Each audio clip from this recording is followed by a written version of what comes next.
Okay, so we're going to go a little bit deeper into closing the distance now. So we looked at just shuffle back a wee bit. We looked at the very start of this mesocycle about the first main concept I wanted to be thinking about, which is probably the most important part of basically my hands staying in front of my feet.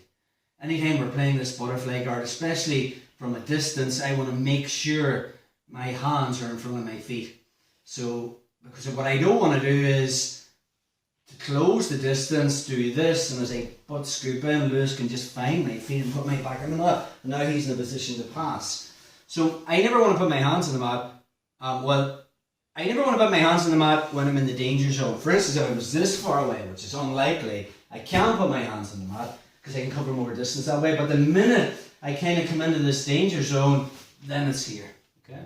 So we looked at in week 1 how I can butt scoop in as we're hand fighting, possibly win that underhook, and then from that position we looked at how I could hit the basic pass from here. But against someone good, they're not going to be sitting statically on their knees. So if Lewis is playing butterfly guard and his hands are in front of his feet, the minute he closes the distance, I can walk back on my knees. Now, this is a little bit difficult if your butt is completely on your heels because your centre of gravity is so low.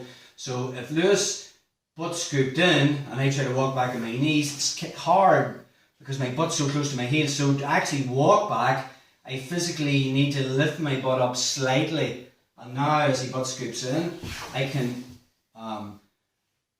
create a little bit more distance between us so that I'm not getting into his grip.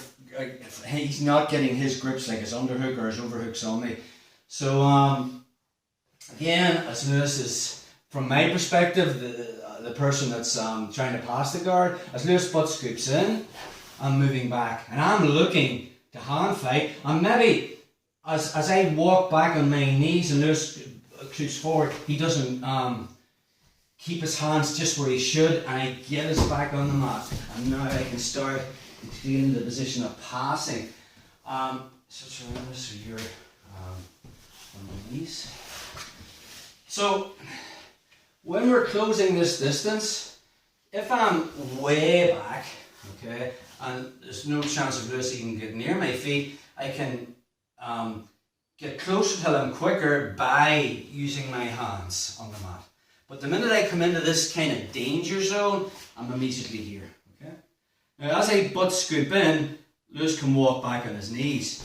But I want to make sure that when I get into this hand fight and I'm still moving forward, that I never ever lean back and have my hands behind my feet. I think this is probably the main thing you're gonna mistake you're gonna make when you're playing this butterfly guard. Just shift forward again.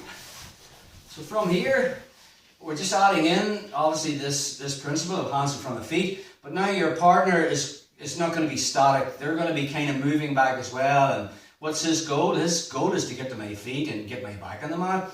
But he can also walk back on his knees. So it's a little bit more, this drill is a little bit more alive. So all I'm going to do is just try and get in, make my grips and hit the 2 sweeps that we've done before. Okay, so let's go. Again, Lewis will want to continually try and grab my feet if possible. Reach. And now I'm in my position. I can start the sweeps and stuff. I'm here over here.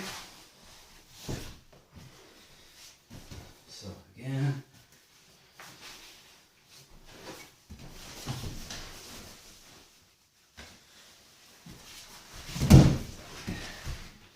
Again.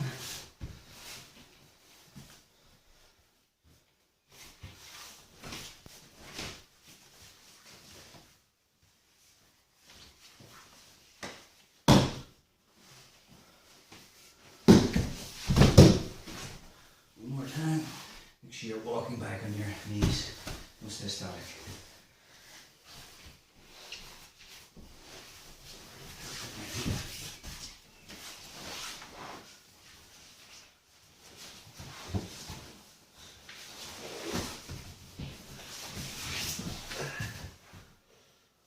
So, that's the drill.